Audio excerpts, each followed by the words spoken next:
Hi there, and welcome to the Leaky Bucket Podcast. This is the financial performance podcast for entrepreneurs looking to get a better understanding of their numbers, plug the leaks in their business, and then move from surviving to thriving. I'm your host, Ian Morgan, and we're powered by MBS Accountants. Hey everyone, welcome to another episode of the Leaky Bucket Podcast. Coming up today, we are going to go through quite how you might be setting up your business to fail. Now, let me share with you the story of Jess and Ben. They run a design agency. Now, in the first instance, they did the right thing and they kept themselves affordable. They managed to get the business off the ground from literally nothing. And they were doing some absolutely amazing work. They did, however, wait just that little bit too long before they decided to switch things up. You see, Ben was the technician, and he got to the point where he just didn't have any free time. He was just working so many hours to make jobs get over the line. He was near burnout. Income was good, and they were living a pretty nice lifestyle. The issue, though, now was how to take the next step. In order to give Ben back some time, they needed help. The problem, however, was that help comes in the form of hiring someone, and that costs money. They'd got used to the lifestyle that they've got now. If all they did was go and hire someone else so Ben could work some less hours, then the money that they'd be able to take would drop, and the lifestyle that they would have to just go and take a step back.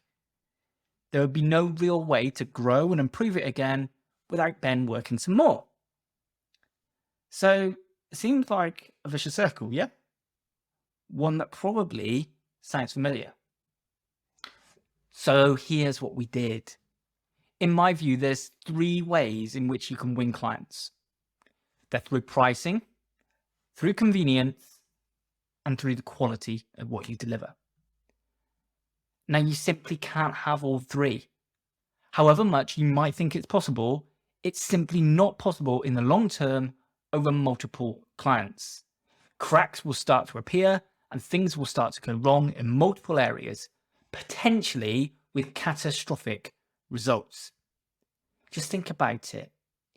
If you want to be convenient, but deliver high quality work, both which cost money, first, by needing to build in spare capacity to react to the new work, and then secondly, highly trained staff to be able to deliver that high quality work, then it is also highly unlikely that you'll be able to be low on price. You just couldn't afford to.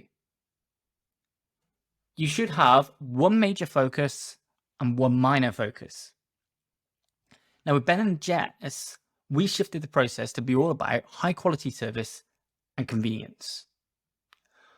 On the website design front, there would be a defined process that would deliver the desired website in either 8, 10, or 12 weeks. So it would be clear to the client and delivered in a convenient way, with defined review points and a clear communication process. There would also be quality control standards, which would mean they started taking more control of the platform, the systems, the hosting platform, and generally leading the overall design process. Telling the customer that while something may be possible, that if it compromised quality, an alternative would need to be found. No more cheap websites where they had to cut corners and compromise on quality to get it through on budget, or as little over budget as possible. No mates rates and no discounts just to win a job. This was all great, but the prices had to change. Now, that's a scary time. The usual fears were unlocked around confidence. Would people pay that? We covered the concerns and we made moves forward. Their website was updated, the pricing system was improved and simplified. and the prices were increased. The target audience had now been created. No longer was it anyone who wanted a website. They wanted business owners who had done a cheap website and weren't happy. Maybe they were partway through another project and frustrated with constant delays or the lack of quality. Maybe they needed to move to that next level of website. Whatever way, the focus was mainly on quality. Now they've got the target audience upon which to focus. They were now selling so much more than a website. With their target audience in mind, they started to understand that people weren't wanting to buy a website. The website was just a tool to maybe get in front of the client's target audience, maybe to gain customers and grow their business, or maybe even change their own life so that they could do X or Y or Z. And since these changes, that business has gone and grown from strength to strength. They've increased their prices further. They've further taken control, and they've positioned themselves as more of the experts within their field. They've learned how to say no.